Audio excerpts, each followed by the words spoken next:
इतना लेट क्यों चली मेरी आवाज? नरगिस की लेट क्यों जा रही मेरी आवाज? ठीक है। क्यों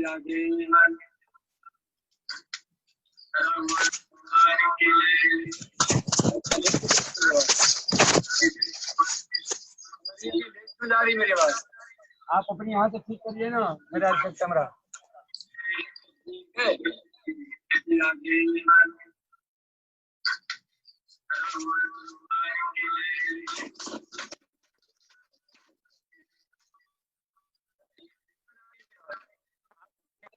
मेरा कैमरा। ठीक है।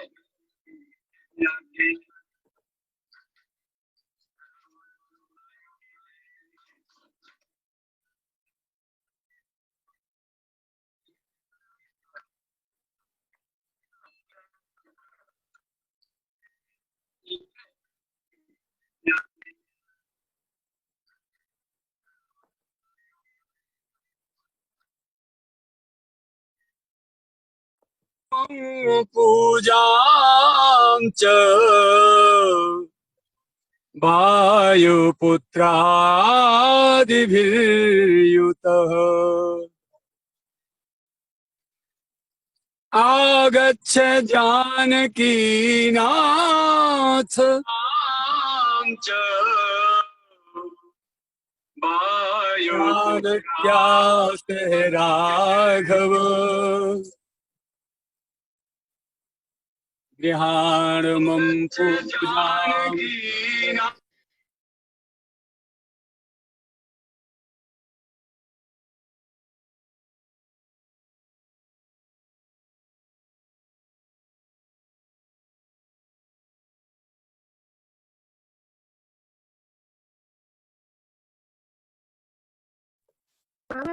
फोन एक साथ है, दो जी मैं आपको फोन कर रही हूँ, फिर आप फोन से कर रहे हैं, तो मैं आपको मीटिंग बना दूँ।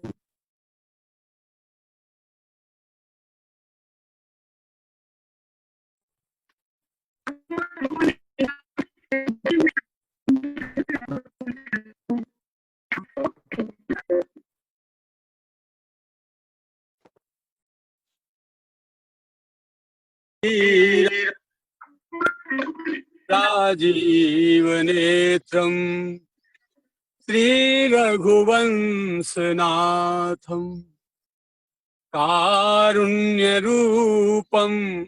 करुणाकरन्तं श्रीरामचन्द्रं शरणं प्रपद्ये। उद्भव स्थिति संहार कारिणीं क्लेशहारिणीं सर्वश्रेयस्करीं सीतां नतोऽहं श्रीरामवल्लभाम्। कृष्णाय वासुदेवाय देवकी नंदनाय च नंदगोप कुमाराय श्रीगोविंदाय नमो नमः। नमस्ते परमेशानि रासमंडलवासिनी रासेश्वरी नमस्तेस्तु श्रीकृष्ण प्राणाधिक प्रिये। भवानी शंकरौ वंदे श्रद्धा विश्वास रूपिणौ याभ्यां विना न पश्यन्ति सिद्धाः स्वान्तस्थमीश्वरम्। भक्ति भक्त भगवंत गुरु चतुर नाम बपुएक इनके पद वंदन किए, ते नासत विघ्नो अनेक।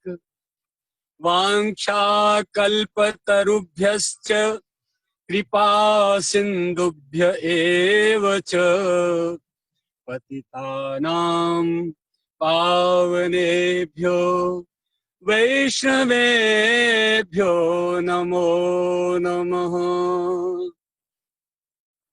गंगा गायत्री गुरु गिरि गोवर्धन गाय, गीता ब्रज भू रवि सुता,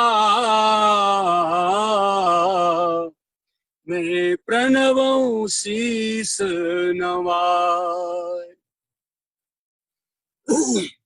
चहुं दिश शोभित है सदा, जाके संत समाज। सब देवन को मुकुटमणि, मेरो राजा श्री गिरिराज। पूजवायो पूजो स्वयं, एक रूप तेजान। जो पूजे पावे कृपा, श्री गोवर्धन भगवान। गिरिराज महाराज की जय। श्री गुरु चरण सरोज रज, निज मन मुकुर सुधार। वरनौ रघुवर बिमल जस, जो दायक फल चार।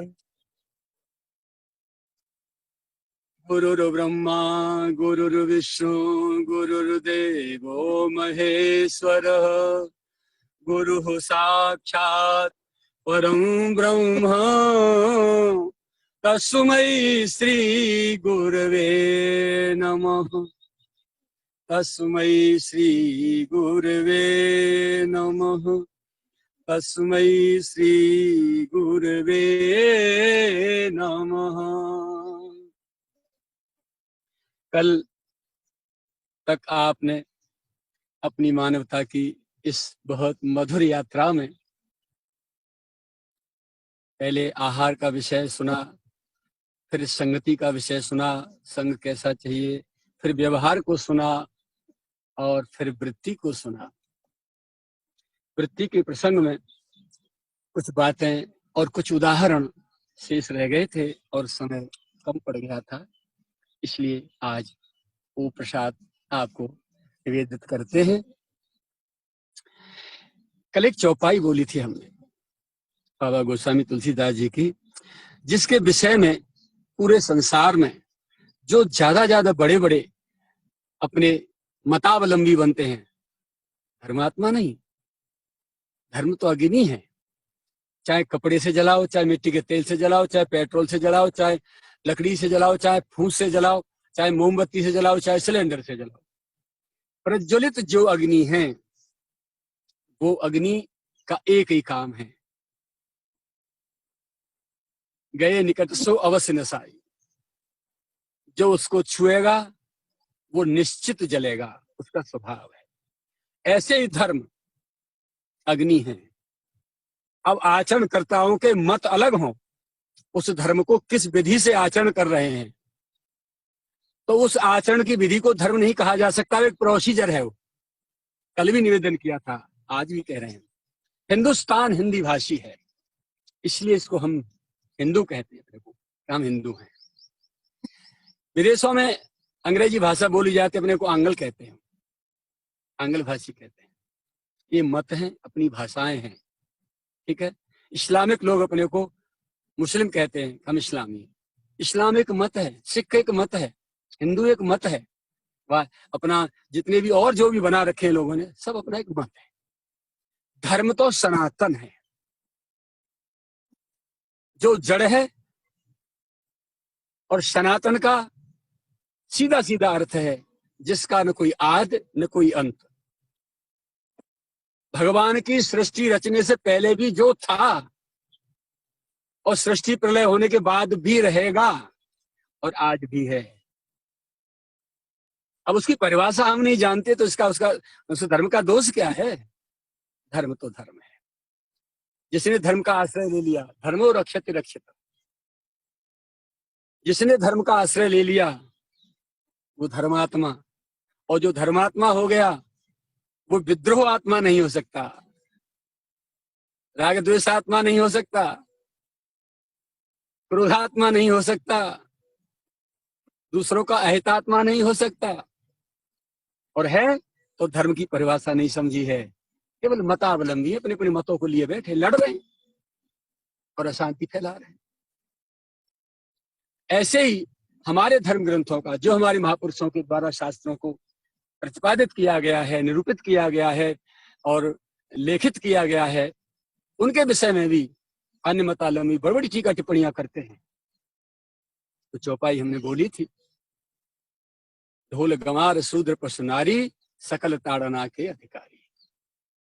तो इसमें और कुछ नहीं मिलता उनको, केवल शूद्र और नारी को भड़काने के लिए कुछ लोग ज्यादा बुद्धि, जो अपने को चतुर समझते हैं ना, बहुत बड़े ज्ञानी समझते हैं ना, मैं समझता हूं उनसे बड़ा कोई मूर्ख नहीं है जो रामचरितमानस के इन मूल मंत्रों का अर्थ नहीं समझ में आता और जो मन में आए उल्टा सीधा बक देते हैं।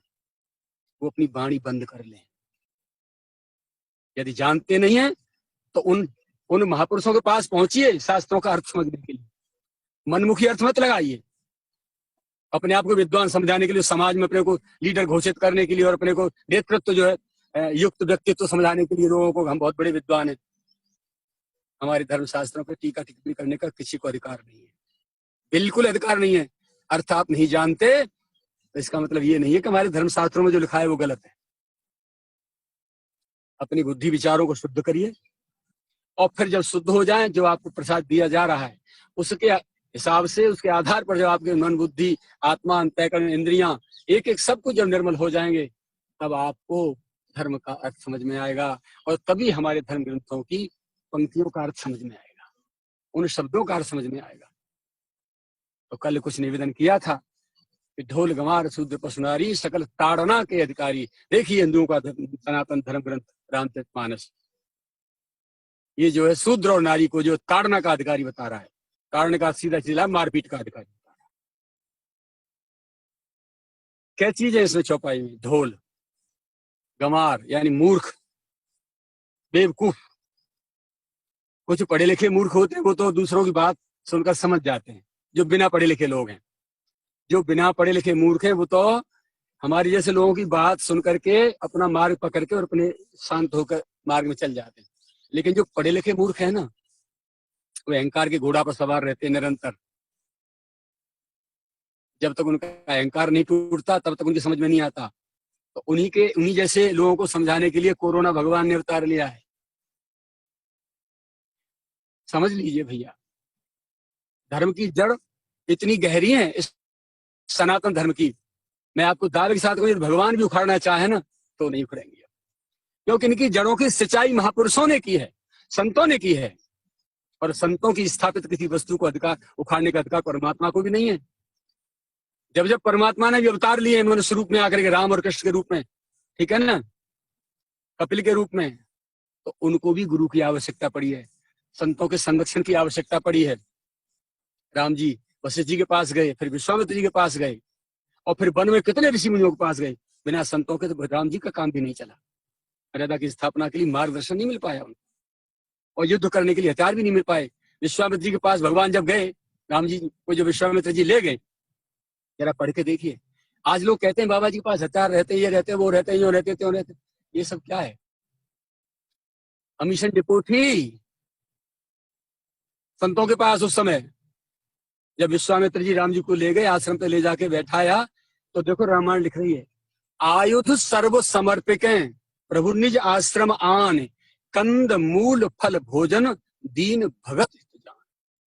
पहले शस्त्र सौंपे हैं, अस्त्र शस्त्र सौंपे हैं, ठाकुर इनसे आप जो दिव्यास्त्र हैं, इनसे आप शत्रुओं का वध करेंगे, असुर वध इनसे होगा। लीजिए, ऐश्वर्य आपका और आध्यात्मिक ऊर्जा हमारी, आत्मबल हमारा, परमात्म बल आपका। ऐसे ही जब वहां पहुंचे वन में, अगस्त जी ने कितने अस्त्र शस्त्र को ठाकुर जी को भेंट किए, राम जी को। बिना संतों के परमात्मा का काम नहीं चलता है। यदि आपकी समझ में शास्त्र का अर्थ नहीं आ रहा है तो विद्वान महापुरुषों के, संतों के पास पहुंचिए और देखिए। हमारे वृंदावन के रसिक महापुरुषों की वाणी है, प्रथम सुने भागवत भक्त मुख भगवत वाणी। प्रथम सुनिए भागवत भक्त मुख भगवत वाणी। पहले रसिक संत के मुख से शास्त्रों की कथा सुनिए, भगवान से संबंधित विषयों को सुनिए। जो रसिक महापुरुष हैं वो डूबे होते हैं, उनका अंतःकरण रोम रोम प्यारे की याद में और प्यारे के चिंतन में डूबा होता है ना, तो शास्त्र का सही सही भाव भरा अनेकों भावों से अलंकृत अर्थ आपको वहां से मिलेगा। विद्वान जिन्होंने व्याकरण आचार कर लिया है, साहित्य आचार कर लिया है, केवल शाब्दिक अर्थ दे सकते हैं आपको, भावनात्मक अर्थ नहीं मिल सकता। जो आत्मा को पोषित करने वाला अर्थ महापुरुषों के यहाँ मिलेगा।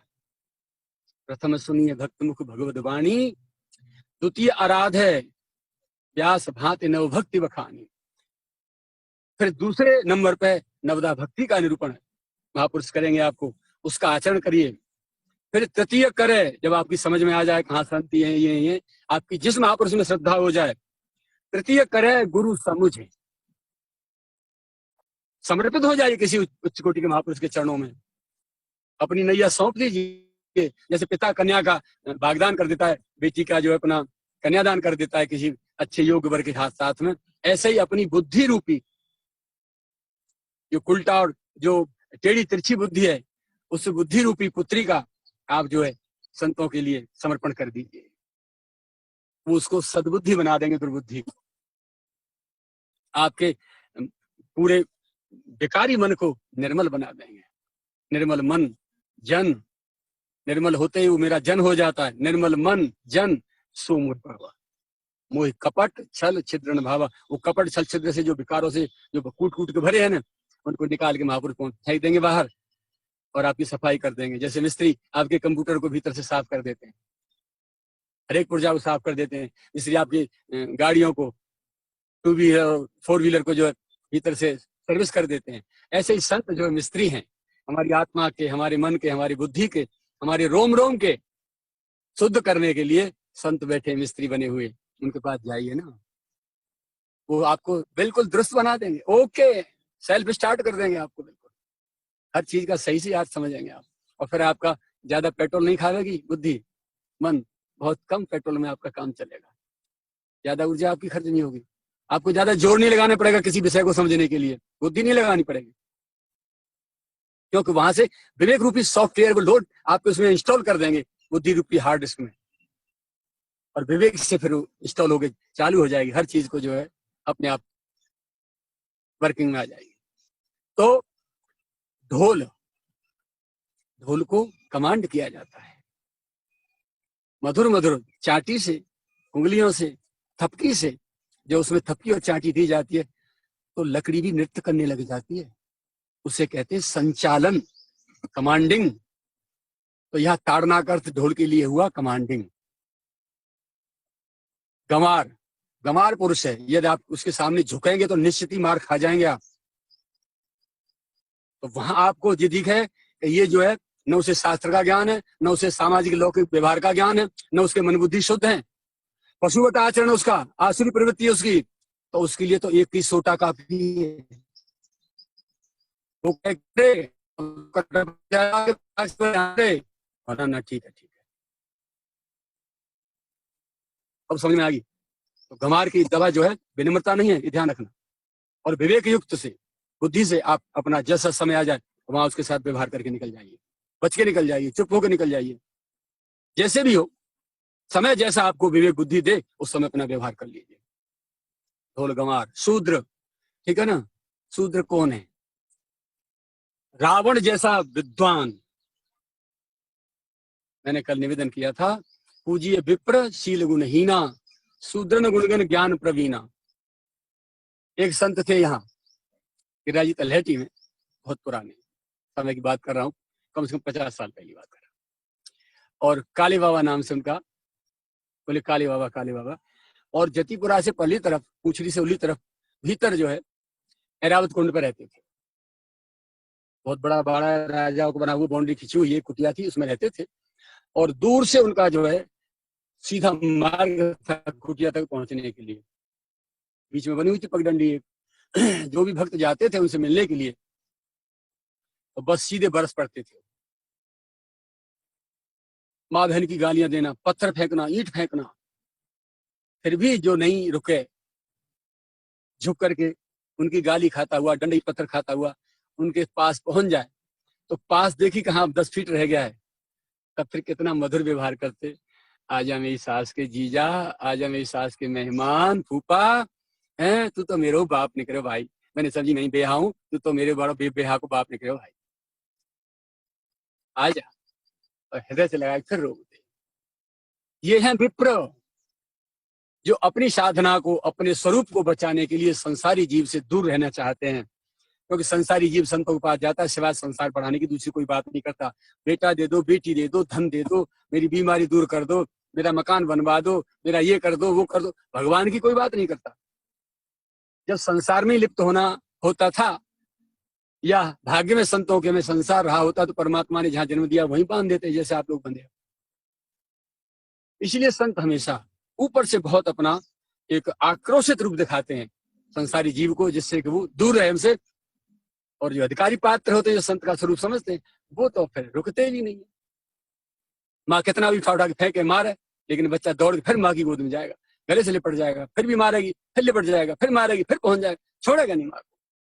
यह है आत्मीयता माता के प्रति पुत्र की, बेटा की, बच्चे की। ऐसे ही संतों के प्रति उन भक्तों की आत्मीयता होती है जो हृदय से पवित्र और निर्मल होते हैं, जो संत के स्वरूप को समझते हैं। तो भैया पूजिए विप्र, इनको विप्र कहा जाएगा। ये भले किसी भी जाति के सही, खाए संसार का, रहे संसार में और प्यार करें यार से, गोविंद से, अपने से।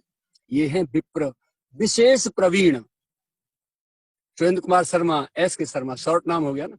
ऐसे ही बी माने विशेष, प्रमाणित, प्रवीण माने चतुर हैं जो। तो विप्र जो है ये हैं, इसीलिए पूज्य हैं ये। उनके ऊपरी रूप को देख करके उनकी उपेक्षा नहीं की जा सकती। शास्त्र आज्ञा देता है कि पूज्य विप्र। ऐसे महापुरुषों की पूजा ये पूजनीय है। पूज्य विप्र शील गुणहीना। आपको भले ऊपर से शील और गुणों से हीन दिखाई दे रहे हैं, भरा तो समुद्र है भीतर। ऊपर से बचाने के लिए अपने आप को कोई भी रूप दिखा देते हैं, शास्त्र से फुसकार मारना। तो वो संत जो है, ऐसे संत के लिए, ऐसे महापुरुष के लिए हम विप्र शब्द प्रयोग करते हैं। पूज्य विप्र शील गुणहीना, भले शील गुणों से हीन है, ये पूजनीय है। आगे चौपाई क्या कह रही है? शूद्र न गुणगन ज्ञान प्रवीण। अर्थ क्या लगाते हैं लोग? विप्र हर स्थिति में पूजनीय है, भले शील गुणों से हीन क्यों न सही, सारे ओन क्यों न भरे सही, विप्र है तो पूजनीय है। ठीक है, हृदय का अर्थ नहीं खुला। और शूद्र जो भले ही गुणगणों से प्रवीण क्यों न हो, वो पूजनीय नहीं है। तो सीधा आक्षेप जो है इसका अर्थ लगा करके जातिवाद पर ले जाते हैं, धर्मवाद पर ले जाते हैं, ऊंच नीच सवर्ण और अवर्ण पर ले जाते हैं। इसका अर्थ ये नहीं है प्यारे। ध्यान से सुन ले कान खोल के, मेरे रामचरितमानस के विषय में, मेरी रामायण के विषय में उल्टा सीधा अर्थ लगा करके और अपमानित करने वाले लोगों को चरण वंदना करके विनम्र वाणी से निवेदन करता हूं, नहीं तो तमाचे दे के समझा दूंगा। तो ज्यादा धर्मात्मा के बच्चे बनोगे तो। शूद्र कौन है? न गुणगन ज्ञान प्रवीणा। आगे चौपाई कर समझिए, शूद्र कौमा न गुणगन ज्ञान प्रवीणा। भले ही किसी भी वंश में पूजित क्यों रहा सही, क्यों नहीं उसमें जन्म लिया हो, बड़े उच्च कुल में, बड़े परिवार में, बड़े वंश में, बड़ी जाति में, भले क्यों लिया हो। रावण कौन था? उससे बड़ा कोई विद्वान था क्या? सारे वेदों का ज्ञाता था। भगवान शंकर जिसके गुरु थे, कोई था? वो है शूद्र, जो स्वयं तो जाने लेकिन आचरण में धूल भी न हो, दूसरों को तो उपदेश करे और खुद के आचरण में कुछ नहीं हो। वो है शूद्र, जिसको आप समाज में शूद्र कहते हैं ना। मेरी परिभाषा उसके लिए जो परिभाषित होती है, मेरी रामायण उसके लिए इशारा करती है। शूद्र न गुणगन ज्ञान प्रवीण। गुणगणों में जो प्रवीण नहीं है, जिसके आचरण में नहीं है, जानता सब है, अध्ययन सब है, लेकिन वो आचरण में नहीं है, इसलिए वो शूद्र है, वो पूजनीय नहीं। भले ही जाति से हीन है। देखिए रविदास जी महाराज, अनंत कोट साधुवाद, शरण बंधन उनका। एक अपना स्थान है अलग से उनका। धन्ना जाट, सदना कसाई, समय आने पर चर्चा सुनाऊंगा इनकी, जब आगे ठाकुर जी समय देंगे, गिरिराज जी कहेंगे, आदेश करेंगे तो सुनाऊंगा। और आप शास्त्रों में वर्णित है, चरण बंधन हो रहा है। रविया दास जी मुस्लिम थी। इस्लाम में कितने कितने महापुरुष हुए हैं जिन्होंने समझा सही सही स्वरूप अपनी मानवता का, अपने धर्म का और इष्ट आराध्य का। अल्लाह कहते हैं ना, अल शब्द जो संस्कृत का शब्द है, अल। हमारे जो भक्त हैं, संत हैं, भोजन करते हैं, उनसे कहें महाराज जी, तो वैष्णव होते हैं, कहते हैं महाराज जी और ले लीजिए। जब पेट भर जाता कहते हैं भैया पूर्ण, अरे महाराज जी और ले लीजिए, महापूर्ण कर दीजिए, और रख दी सा महापूर्ण हो गई। लेकिन जो हमारे सन्यासी महात्मा हैं, उनसे कुछ कहा, महाराज जी और लीजिए, बोले अलम। अलम माने पूर्ण। अल शब्द जो है इसका अर्थ है पूर्ण। अल आह, हमारी दर्द भरी आह जिसके चरणों तक पहुंची हो, अंत तक पहुंचती हो, उससे आगे फिर और कुछ न हो, वो अल आह, अल्लाह शब्द है उसका अर्थ। किसी धर्म से बना हुआ नहीं है अल्लाह शब्द। इस्लामिक लोग ही कहेंगे इसको अल्लाह। हर जीव बोल सकता है। जीवन की पूर्णता की जहां इतिश्री होती हो, जहां हमारी दर्द भरी या प्रेम भरी आवाज जहां तक पहुंचती हो, उसके आगे फिर कुछ नहीं है, और जहां की ब्रेक लेती हो वो है अल्लाह।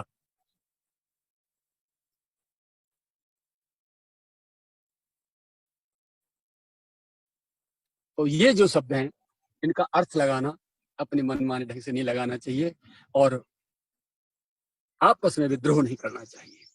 तो पूजनीय वो नहीं है जो सब कुछ जानते हुए और आचरण में नहीं कुछ के है, वो है शूद्र।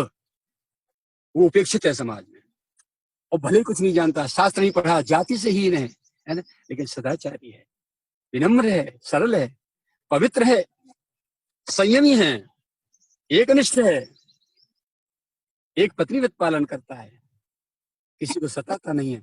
कोट कोट वंदना उसके चरणों की, धो धो के जलपान करें उनके चरणों का। भले ही वो आप संसार में जो जाति लोग देते हैं ना, भले ही जाति में आपके यहाँ वो भंगी कहते हो, चाहे उसको चाहे चमार कहते हो, चाहे जाट कहते हो, चाहे और कोई जाति आप देते हो उसको शूद्र के नाम से, निम्न जाति से आप कोई भी, कोट कोट अनंत साधुवाद, अनंत कोट वंदन, शरण वंदन उनकी। तो भैया इन बातों का अर्थ ठीक ठीक समझ लेना चाहिए। भंगी कौन? जो जिसके कर्म भंग हो गए हो, जो अपने धर्म कर्म से भंग हो गया हो, जो पथभ्रष्ट हो गया हो, वो भंगी। न कि जो तुम्हारा मार्ग साफ कर रहा है, तुम्हारी गंदगी साफ कर रहा है, वो भंगी। उसको शब्द दिया है शास्त्रों ने, क्या पता है? महत। महत शब्द का अर्थ है शास्त्रों में संत, महान, और वो है महत्तर। महत्तम ऊंचा ऊपर, और महत्तर उसके नीचे, वृक्ष तर और वृक्ष पर, वृक्ष के ऊपर और वृक्ष तर। तो महत्तर, माँ केवल अपनी संतान का मल उठाती है, सफाई करती है, और जब बड़ा हो जाता है उसका मल साफ करने माँ भी नाक सिकोड़ती है। लेकिन वो है कि पूरे समाज का मल साफ करती है, सुबह से शाम तक। करोड़ करोड़ जननी उनके चरणों पर न्योछावर, जिनको घृणा की दृष्टि से देखा जाता है, भंगी कह करके, बाल्मीकि कह करके, या शूद्र कह करके उपेक्षित किया जाता है, उनको अपमानित किया जाता है, उनको घृणा की दृष्टि से देखा जाता है। दर्द की बात है, बहुत पीड़ा की बात है। जरा थोड़ी तो भावना रखिए। जिसे चट्टी को देख करके, मल को देख करके आप पैर उठाकर मुंह बंद करके चले जाते हैं, वो आदमी नहीं है क्या? सुबह से लेकर निकलता है, दोपहर तक, शाम तक बेचारा लगा रहता है आपकी सफाई करने में, अपने को गौरवान्वित समझता है। और आप उसके प्रति क्या भावना रखते हैं? उसी का दुष्परिणाम है आज राष्ट्र में जो ज्यादा बड़े अपने आप धर्मात्मा बनते वो अपमानित हो रहे हैं। और ऐसा ही बना रहा तो नीचे के सारे उपेक्षित लोग इकट्ठे होकर के, समय तो आ रहा है, परमात्मा लेके आ रहा है, उपेक्षित होकर के एक जगह एकजुट हो जाएंगे। ऐसे लोगों को फिर स्थान नहीं मिलेगा छिपने के लिए। अपने आप को समझिए और मानवता के अर्थ को समझिए, मानव जीवन के अर्थ को समझिए, इसके जो मूल्यांकन है उसका ठीक ठीक अर्थ समझिए। मानवता का आचरण हमें करना है। भक्ति और भक्त और भगवान और उपासना और साधना तो करोड़ों कोस दूर की बात है। अभी तो मनुष्य भी नहीं हो पाए। भूल करोगे साधना भजन पूजा पाठ, माला लेके घसीटी मालाओं की मूर्तियों से क्या हो रहा है? इनसे आपका स्वभाव नहीं बदला, विचार नहीं बदले, मन नहीं बदला, बुद्धि नहीं बदली, आचरण नहीं बदले, व्यवहार नहीं बदला, क्रिया नहीं बदली, काय के मानव इंसान हो सकते अपने इंसान। ये बात है हमें सीखनी है। तो ढोल गंवार शूद्र, समझ में आ गई शूद्र की परिभाषा? जो भाई अपने को शूद्र मान के और बड़ी जाति वालों के साथ युद्ध करते हैं, इस बात को समझें और उनको समझाने की कोशिश करें कि हम शूद्र नहीं हैं, हम मानव हैं, हम मनुष्य हैं, हम भारतीय हैं, हम सनातन धर्म अवलंबी हैं, हम सनातनी हैं, हम रामकृष्ण की भूमि के रजकण से पैदा हुए, भारत भूमि के लाल हैं। और इस पर पैदा होने वाला एक एक मनुष्य नहीं, पशु पक्षी तक समान रूप से प्यार का और सम्मान का अधिकारी है। तो समझ में आ रही होगी। तो ढोल गंवार शूद्र, पशु, पशु को ताड़ना। देखिए किसान बुग्गी को भैंसा को बुग्गी में जोड़ के चलता है बैठ के, वो रस्से के इशारे से ही उसको आतक करके और रास्ते पे मोड़ देता है। और बहुत से भैंसा और बैल तो ऐसे समझदार होते हैं, आप बुग्गी में जोड़ दीजिए, रस्सा उनकी पीठ पे डाल दीजिए, आप घर बैठे रहिए, वो सीधा अपने खेत में पहुंच जाएगा। मैं किसान का बेटा हूँ, मेरे यहाँ भी ऐसे बैल थे छोटे छोटे, मैंने देखा। उसके पास खड़े होकर के कह दिया जुआ में जोड़ के, भैया गांव के 3-4 तरफ खेत हैं, आज फलाने खेत में फला चक पे जाना है, वहां जुताई होगी। जुआ रखा और वहां मुड़ करके उसी रास्ते से रोज खेत में पहुंचते थे। वो बैल बुलाया, आवाज देकर दौड़ के चले आते थे। शरीर ही तो इनका पशु का है, किसी गलती की सजा भोग रहे हैं। देखिए मानव शरीर की, मनुष्य की ही पैदाइश है सारी सृष्टि। मानवोचित आचरण व्यवहार नहीं किया, क्रिया नहीं की, तो उसका दंड मिला। और दंड में पशु बनना पड़ा, पक्षी बनना पड़ा, कीड़ा मकोड़े बनना पड़ा, सर्प बनना पड़ा। और यदि मानव जीवन का सही अर्थ समझ के साधना में, भगवत भक्ति में जीवन जी लिया, सकाम से भक्ति की, तो स्वर्ग तक पहुंच गए। बस उसके परिणाम में पाने वाले भोगियों को भोग करके लौट के फिर आगे धरातल। और निष्काम भाव से भक्ति की तो गोविंद के अविचल श्री चरणों का वास मिल गया। वहां से, जहां से दोबारा पुनर्जन्म न विद्यते, यहां से लौटकर दोबारा जन्म लेना नहीं पड़ता, उसी चरणों में पहुंच गए। तो ये है मानवता की पूर्णता। ढोल गंवार शूद्र पशु। तो पशु जो है किस तरीके से, यदि हिंसक हो रहा है, पशु दौड़ के मार रहा है, तो आप उसको डंडा दिखा करके रोक सकते हैं। विचार मैंने देखा, प्रैक्टिकल बता रहा हूं। जो डंडे से, गोली से, बल्लम भाले से भी आप उसे नहीं रोक सकते। एक बाल्टी पानी उसके मुंह पर फेंक दीजिए, जो आक्रोश में आ रहा हो, तुरंत लौट जाएगा। मेरा चिंतन है, क्रोध जो है बुद्धि का फैक्टर है, बुद्धि से उपजता है। इसकी उपज, इसका जन्म बुद्धि से होता है। और काम जो है मन से पैदा होता है। तो बुद्धि में आया हुआ क्रोध थोड़ी देर में ब्लड में पहुंच जाता है। यदि ब्लड को शांत कर दिया जाए तो क्रोध शांत हो जाता है। भगवान श्री कृष्णचंद्र को जब 7 दिन 7 रात गिरिराज जी को धारण किए हो गए, इंद्र ने घरघोर बारिश की, तो नारद जी दौड़े और उन्होंने जो है उसको शांत किया। समय आने पर कथा सुनाएंगे, थोड़ी उदाहरण में बोले देते हैं। तो गिरिराज जी को यथास्थान विराजमान करके जब इंद्र ने कोप बंद कर दिया, वर्षा बंद कर दी, वो शरणागत हुआ। तो शरणागत होने से पहले उसने अपने ऐरावत हाथी को और अपनी सुरभि गाय को भेजा वैकुंठ से। जहां हम बैठे हैं समाधि स्थल पर, वहां से लगभग 2 किलोमीटर आगे, 2-2.5 किलोमीटर आगे गोविंद कुंड है। भगवान बालकृष्ण प्रभु श्री गिरिराज जी को यथास्थान विराजमान करके ब्रजवासियों से कहा, भैया तुम सब जाओ अपने अपने घर, अब तुम्हारी सुरक्षा हो गई। और वहां आक्रोश में जाके बैठ गई, क्रोध में। क्रोध पे बात लेके आ रहा हूं। भगवान का क्रोध कैसे शांत किया, इस युक्ति से। तो पहले इंद्र ने, क्योंकि ये गोविंद हैं, गोपाल हैं, गौ संवर्धन और संरक्षण का कार्य है इनका, तो पहले अपनी गाय को भेजा गोविंद की सेवा में। वहां जतिपुरा से पली तरफ ऐरावत कुंड और सुरभि कुंड दोनों पास पास में है। तो सुरभि आई और गिरिराज जी के ऊपर बालकृष्ण प्रभु बैठे थे, तो दो ऊपर से ऐसे उछली और उछल करके उसने ऐसे गोविंद को ढक लिया, यानी अपने जो स्तन थे गोविंद के सिर के ऊपर कर दिए और दूध छोड़ दिया।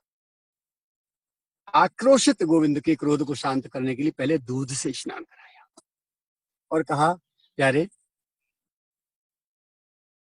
नंदलाल, आप दुग्ध पान कर लीजिए, 7 दिन 7 रात हो गए, आपको भूख लगी होगी, तो आप इसको दुग्ध पान कर लीजिए। गोविंद ने मुख में थन लेकर के गौ माता सुरभि माँ का दूध पान किया, दूध पिया, भूख शांत हो गई। और दूध से स्नान किया तो जो क्रोध था वो शांत हो गया। जैसे गौ माता हटी, तुरंत पीछे से ऐरावत हाथी आकाश गंगा से गंगा जल लेके आ गया अपना भर के छोड़, उसने ऊपर से गंगा जल छोड़ दिया। तो गंगा जल छोड़ते ही सिर पे पहले दूध का अभिषेक, फिर गंगा जल का अभिषेक। ठाकुर का पूरा आक्रोश दूध और गंगा जल से शांत होकर के नीचे अपना एक जगह स्थित हो गया।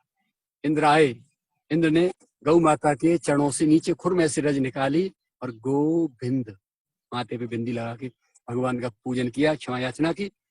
तो वो जो अभिषिक्त जो जल इकट्ठा हुआ था, इंद्र बोला, प्रभु मेरे अपराध के कारण श्री गिरिराज तलहटी में और एक तीर्थ का जो है उद्गम हो गया, तीर्थ का प्राकट्य हो गया, और ये गोविंद कुंड के नाम से जाना जाएगा। भगवान के अभिषिक्त दुग्ध और गंगा जल से जो पूरित है उस कुंड को हम गोविंद कुंड के नाम से जानते हैं। जब दानघाटी से आप चलेंगे आयनौर की तरफ, आयनौर को पार करके गोविंद कुंड पड़ता है। जब भी कभी आप आए गोविंद कुंड आचमन अवश्य करें और दर्शन अवश्य करें। दर्शन और आचमन से ही आपके अनंत कोटि जन्मों के पापों का क्षय हो जाता है और आपकी बुद्धि निर्मल होकर के, यदि आप निष्कामी हैं तो निश्चित रूप से गोविंद के चरणों की भक्ति मिलेगी, और निष्कामी नहीं सकामी है तो आपको आपकी मनोवांछित वस्तु की प्राप्ति अवश्य होती है। ये आपकी बुद्धिमानी पर है कि आप उसको जो है हीरा को कहाँ कांच के बदले में प्रयोग करेंगे, या हीरा को हीरा के बदले में, पारस के बदले में प्रयोग करेंगे, जैसे भी आप। तो ये क्रोध जो इस प्रकार से शांत होता है। तो पशु का क्रोध जो है, ढोल गंवार शूद्र पशु, ऐसे शांत किया जाए, जैसे भी कमांड किया जाए उसको कमांड करना। अब आती है नारी। मैं एक बार से अयोध्या धाम गया था, सन 85 की बात है, 85। रात्रि में वहां से लौट रहा था, घटी हुई घटना। तो मेरी माता साथ में थी, बर्थ पे माँ को मैंने लेटा दिया था और मैं बैठा अपना पाठ करता आ रहा था। तो मेरा होठ चलते हुए देख करके, उस समय थोड़ी जवानी भी थी और जवानी की जोश और होश तो कुछ और ही होते हैं। तो एक व्यक्ति बुजुर्ग थे, उस समय लगभग 55 साल की उम्र रही होगी उनकी, वो मेरे सामने वाली बर्थ पे बैठे थे और जैसे जैसे लोग उठते गए धीरे धीरे धीरे धीरे मेरे ठीक फ्रंट पे आ गए। और उन्होंने फिर मेरे से कहा, महाराज जी मुझे लगता है आप कुछ जप कर रहे हैं। मेरा मौन तो था, मैंने सिर हिला के संस्तुति दी, जी हाँ ऐसे करके। तो क्या आपके स्वाध्याय में कौन कौन से ग्रंथ रहते हैं? तो मैंने लिख करके उनको बताया, सदगुरु प्रदत्त जो भी ग्रंथ हैं उनका स्वाध्याय और पाठ होता है। अच्छा, तो सरिता नाम की एक त्रैमासिक पत्रिका निकलती है, क्या आपने उसको पढ़ा है? मैंने बहिर्मुखी पुस्तकों को मैं हाथ भी नहीं लगाता और मुझे पता भी नहीं है कि इस नाम की कोई पत्रिका भी दुनिया में चलती होगी। मेरे महापुरुषों के लिखे हुए शास्त्र ग्रंथ इतने हैं कि उनको पूरा नहीं पढ़ा जा रहा है, तो इन बहिर्मुखी लोगों की लिखी हुई लेखनियों को क्यों पढ़ेंगे? तो मैंने लिख के उनको जवाब दिया। तो बोले, महाराज जी बहुत दर्द की बात है कि भारतीय संत महापुरुष मनीषी लोग और ऐसे लोगों की जबान को बंद नहीं कर रहे हैं, उत्तर नहीं दे रहे हैं। मैंने क्या बात है? तो उन्होंने यही चौपाई बोली, ढोल गंवार शूद्र पशुनारी सकल ताड़ना के अधिकारी। उस सरिता नाम की मासिक पत्रिका में हर 3 महीने पर कोई न कोई एक ऐसा दुष्ट नालायक आदमी है जो रामचरितमानस की कोई न कोई एक चौपाई निकाल के और उसका गलत अर्थ लगा करके उसका दुष्प्रचार कर रहा है। देखिए, हिंदुओं का धार्मिक ग्रंथ और ये शूद्र और नारी को और पिटाई का और डंडे का और अपमान का अधिकारी बता रहा है। ये है वह दुनिया, ऐसी बात बोलता है। तब मैंने वाणी खोली और उनको इसका अर्थ बताया, जो आपको निवेदन कर रहा हूँ यही अर्थ मैंने उनको बताया। मैंने कहा भैया, अब आपकी समझ में नहीं आता धर्मशास्त्रों का अर्थ, तो हमारे शास्त्रों का दोष क्या है, हमारे महापुरुषों का मनीषियों का दोष क्या है? आप मनमाने ढंग से अर्थ लगा लेते हैं। तो मन की अब मुझे बताइए, जो श्रीमान रामचरितमानस की चौपाई का जो है अर्थ गलत लगा करके और रामचरितमानस का अपमान कर रहा है या उछाल रहा है या आलोचना कर रहा है, मैं उसी भैया से पूछता हूँ नारी के विषय में, यदि वो शूद्र हैं तो मेरी परिभाषा सुन के अपने को ठिकाने पर ले आऊं, और यदि वो गृहस्थ हैं, उनके पास नारी है, तो रामचरितमानस की जहां चौपाई बोल रहे हैं वही रामचरितमानस की अरण्य कांड की दोहा नंबर 4 की, जब माता सीता, राम लक्ष्मण प्रभु तीनों अत्रि आश्रम में पहुंचे, माता अनुसुईया ने माता सीता को पतिव्रता के जो लक्षण बताए हैं, उसका एक स्वरूप बताया है, उनको क्यों नहीं पढ़ा उसने? 4 प्रकार की नारी बताई। माता अनुसुईया जगदम्बा सीता को बैठा करके पातिव्रत धर्म का निरूपण कर रही हैं और कहती हैं कि उत्तम के यस बस मन माही, सपने आन पुरुष जग नाही। टॉप क्लास की नारी कौन है? टॉप क्लास की भारतीय नारी पतिव्रता वो है कि जिसके साथ पाणी ग्रहण हुआ है उस पुरुष के अतिरिक्त कोई दूसरा पुरुष इस दुनिया में पैदा ही नहीं हुआ है। सब काठ के उल्लू हैं, ईंट पत्थर और मिट्टी के डेल हैं। दूसरा कोई पुरुष ही नहीं उसके चिंतन में और उसके मस्तिष्क में, उसकी दृष्टि में। इसका मतलब ये नहीं है कि दूसरों को अपमानित करती हो, नहीं। वासना की पूर्ति के लिए या पति के स्थान पर उसको पाने के लिए जिसने उसका पानी ग्रहण किया है, वृद्ध रोग बस जड़ धनहीना, अंध बधिर क्रोधी अति दीना, ऐसे उपत कर की अपमाना, नारी पाव जमपुर दुख नाना।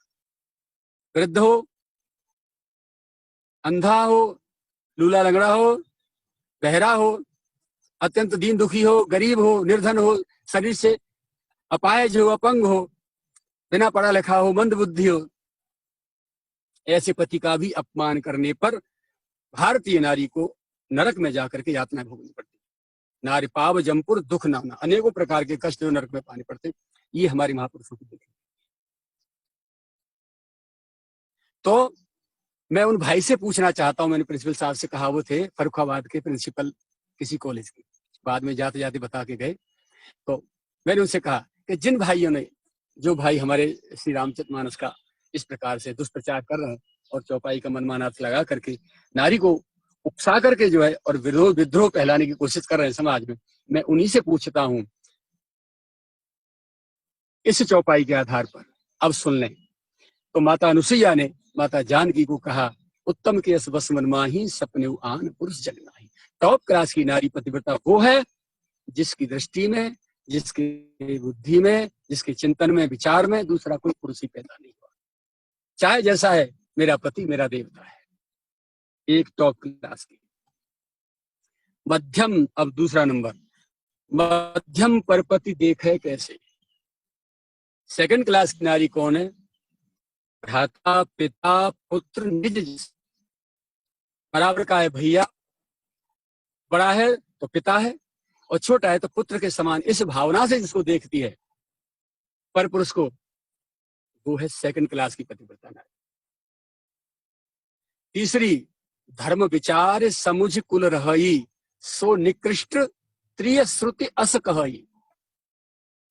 शास्त्रों में लिखा है और अपनी जो परंपराएं इस बात को उद्घोषित करती रहती हैं कि भाई जैसा भी है पति अपना देवता है, घर समाज में बना रहना चाहिए, सेवा करना चाहिए, पति के नाते परिवार की, स्वजनों की, रिश्तेदारों की सेवा करनी चाहिए, अपने धर्म से विचलित नहीं होना चाहिए, आदि आदि प्रकार के किसी प्रकार किसी प्रकार से वो कुल में बनी रहे।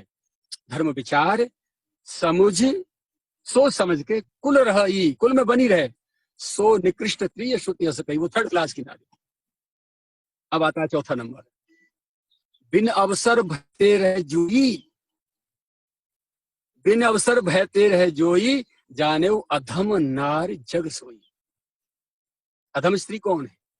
फोर्थ क्लास नहीं, इसकी कोई क्लास ही नहीं, जो केवल डंडा के जोर से रुकी पड़ी है घर में, पति बाहर, सास ससुर अपने इधर उधर काम में, और वो गई यार के पास निकल के।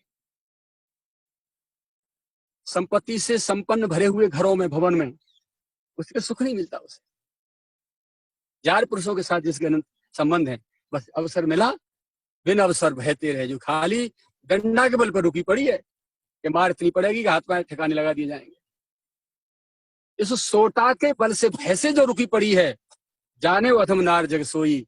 ये ढोल गमार शूद्र पशु नारी, उस नारी के लिए संकेत किया गया है, न कि ऊपर की 3 नारियों के लिए किया गया हो। माता अनुसुईया, माता सीता, माता कौशल्या, कई सुमित्रा, ठीक है, मंदोदरी, तारा आदि कितनी माताएं जो रामचरितमानस में और भारत में कितनी हुई हैं। माता गार्गी, माता सुमित्रा है, माता अरुंधति, अत्रि की माता अनुसुईया, देवता ब्रह्मा विष्णु तीनों को जो है अपना बालक बना लिया, गोद में खिला दिया उन्होंने।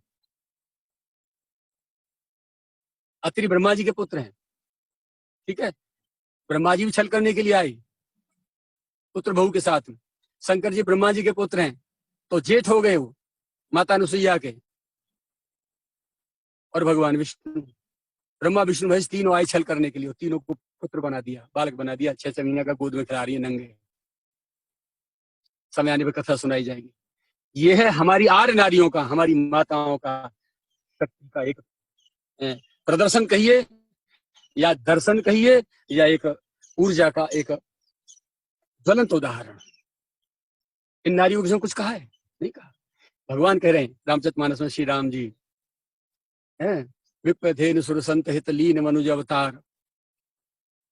और फिर जहां लक्ष्मण जी को पुष्पवाटिका में सीता जी को देखते ही जब मन विचलित हुआ राम जी का, है, विचलित नहीं हुआ था, कहीं लक्ष्मण जी इनके प्रति अपना कोई मन न बना लें, इनको पाने के लिए, उनको रोकने के लिए उन्होंने अपनी ऐसी स्थिति दिखाई कि भैया पता नहीं मेरा मन क्यों आकर्षित हो रहा है सीता जी को।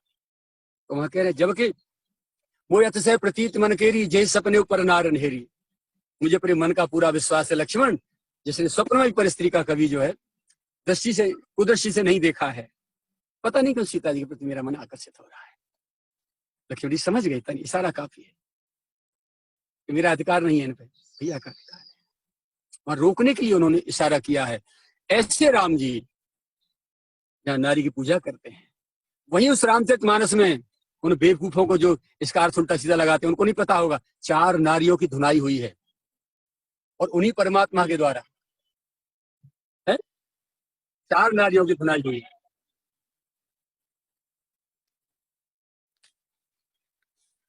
4 स्त्रियों की धुनाई हुई है।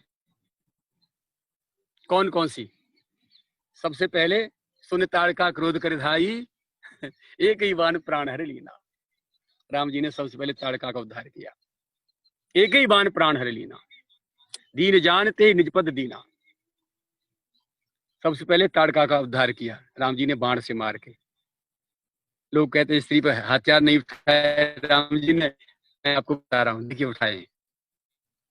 और दूसरी जगह फिर मंथरा का नंबर आता है अयोध्या के राजभवन में, जिन्होंने माता कैकेयी की बुद्धि को दुर्बुद्धि में बदल करके और राजमहल में बस भूचाल ला दिया। तो वो सुन रिपुहन लख नख सिख खोटी, लगे घसीटन धर धर झोटी। जब भरत जी आए हैं राम जी को वनवास होने के बाद में, तब शत्रुघ्न जी सामने कैकेयी खड़ी है भरत शत्रुघ्न के सामने, और वो अपनी जो है गाथा गारी, मैंने तेरे लिए राज मांग लिया, ऐसा कर लिया, और वो सौत का बेटा यूं कर दिया, त्यों कर दिया, जो भाषा उसने बोलनी थी माता कैकेयी बोल रही थी, ठीक है। उसको मंथरा, वही भई मंथरा सहाय बिचारी, मेरी अब बिचारी मंथरा ने सहयोग करो मेरो, तब तुम्हारी का राजगद्दी बचा पाई हूं, नहीं तो तुम्हें नहीं मिल रही। और यो यो माता कैकेयी वचन सुने भरत जी की आग लग गई, तिल मिला गए। इतने में तो शत्रुघ्न कुमार उठे और उसको पकड़ा मंथरा को और पटका, लगे घसीटन धर धर झोटी, उसको रगड़ा। दूसरी नारी। तीसरी नारी पंचवटी पर सुपर्ण खाई, लक्ष्मणत लाघव सो नाक कान विनुकीन, ताके कर रावण कहूं मनो चुनौती दीन। तीसरी नारी। और चौथी अखंड ब्रह्मचारी बजरंगबली हनुमान जी महाराज जब लंका में प्रवेश करते हैं, लंकनी ने रोका, मोरा आर जहां अलग चोरा, जो चोर यहाँ से चोरी से प्रवेश करता है, मैं लंका की अधिष्ठात्री हूँ, लंकनी मेरा नाम है, तू चोर मेरी बिना परमिशन के छुप के यहाँ से कैसे प्रवेश कर रहा है?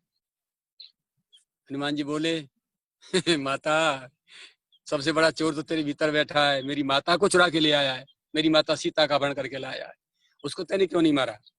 तू मुझे रोक रही है, अधर्मी को रोका नहीं तैने, और तू धर्माचरण करताओं को रोक रही है। मुठका ताहे, मुठका एक ताहे का हन्नी, रुधिर बम्बत धरनी घनवनी, खून दे गई, ब्लड पटक गई मुंह में से, 4 नारियों को धुना गया। ये रामचरितमानस में है। अब मुझे बताइए चारों नारी कैसी हैं? क्या आदरणीय है ये? क्या पूजनीय है ये? तो जो भाई, मैंने प्रिंसिपल साहब से कहा, प्रिंसिपल साहब जो श्रीमान रामचरितमानस का खंडन कर रहे हैं और अपमानित कर रहे हैं हमारे रामचरितमानस को, यदि उनकी पत्नी इन कोटियों में से है जो जिससे परपुरुष से संबंध, यदि मार्ग में चलते हो किसी परपुरुष से संबंध बना ले और उनको देखते देखते पति पत्नी दोनों जा रहे हो वो श्रीमान जी, और उनकी पत्नी उनको धक्का दे करके दूसरे पुरुष का आलिंगन करके उसके साथ जो अपनी शारीरिक जो इच्छाओं की पूर्ति करने में लग जाएगी, तो क्या वो पूजा करेंगे? उसकी सोटा नहीं देंगे? वो भी लठ उठा के पूजा करेंगे। जो आज नारियों को भड़का रहे हैं वो भी यही आचरण करेंगे। तो ऐसी नारियां जो देवियां हैं समाज में की हैं, जिनके कारण ऐसे भी हैं, ऐसी नारियां भी हैं जिनके कारण समाज में तबाही मची है, भाई आसुरी प्रवृत्ति के लोग हैं, तो उनके लिए तुम ये कह सकते हो कि हाँ भाई बिना सोटा के ये सोटा के अधिकारी हैं, तो इनके लिए आप दंड का अधिकारी कह सकते हैं, लेकिन वो भी सीधे सीधे नहीं, ताड़ना शब्द है, कमांड करिए, बुद्धि विवेक से कमांड करिए। नारी मात्र जो है आदरणीय है। यत्र नार्यस्त पूजन्ते रमन्ते तत्र देवता। भारत भूमि ये किसी को विद्रोहकारी है ही नहीं। आज तक किसी भी भारतीय ने किसी पे जाकर अपनी ओर से किसी देश पर आक्रमण किया हो तो कोई प्रमाणित करके दिखा दे, आतंकवाद मचाया हो, किसी को मारा हो पहले से है। अब अपनी आत्मरक्षा में तो हर व्यक्ति, गधे को छेड़ोगे तो लात मारेगा, गाय को छेड़ोगे तो सींग हिलाएगी। आत्मरक्षा करने का अधिकार सबको है, लेकिन पहले से भारत ने या भारत के किसी सैनिक ने, वंदनीय सैनिक ने, आदरणीय सैनिक ने, मेरे पूज्य सैनिक, सेना ने या मेरे किसी अधिकारी ने, नेता ने किसी देश पे जाके आक्रमण किया हो, अनधिकार चेष्टा की हो तो कोई प्रमाणित करके दिखा दे। तो हमारी सनातन संस्कृति तो हमको एक मानवीय आचरण सिखाती है। हम मानव हैं, मनुष्य हैं, और मनुष्यत्व से प्रभावित होकर के ही बार बार रामकृष्ण अवतार लेते हैं। कुछ लोग प्रश्न करते हैं, साहब भारत में जन्म क्यों होते हैं भगवान के, अन्य जगह क्यों नहीं होते? हृदय कहाँ है? मध्य में, सेंटर में हृदय है। भगवान क्या है? अंतर्यामी। कहाँ रहते हैं? हृदय में। सृष्टि में जो 7 द्वीप हैं उनमें सबसे भीतर जो द्वीप है इस प्रकार से मध्य में, फिर बाहर, फिर बाहर, फिर बाहर, फिर बाहर, फिर बाहर, ऐसे करके 7 द्वीप हैं, और 7 द्वीपों के बीच बीच में एक समुद्र है, 7 समुद्र। बीच सेंटर में है भारत। तो क्या हुआ? वो हृदय। भारत हृदय प्रदेश है, इसलिए हृदय में भगवान अवतार लेंगे ही। इस सृष्टि का, इस द्वीपों का हृदय प्रदेश है हमारा भारत देश, इसलिए इसमें रामकृष्ण का अवतार होता है। इसी में सनातन संस्कृति है, इसी में धर्म है, इसी में धर्मात्मा लोग हैं, इसी में पुण्यात्मा लोग हैं, इसी में देवता हैं, और हर 4 कोस पे, 6 कोस पे, 8 कोस पे, 10 कोस पे किसी न किसी देवी देवता का एक अलग से उनकी पावन भूमि है। इसीलिए भारतवर्ष सबसे वंदनीय है, भारत की संस्कृति वंदनीय है, धर्म के गुरु हैं हम लोग, हमारा देश धर्म का गुरु है, इसलिए बाहर से लोग आते जाते हैं। और अग्नि है हमारा धर्म, ये कभी शांत नहीं हो सकता, निरंतर प्रज्वलित रहेगी। जो आएगा वो जल के भस्म हो जाएगा, जो हमसे टकराएगा, जो हमसे टकराएगा चूर चूर हो जाएगा। तो आज यहाँ विराम लेते हैं, 8:05 हो रही हैं आपके समय के अनुसार।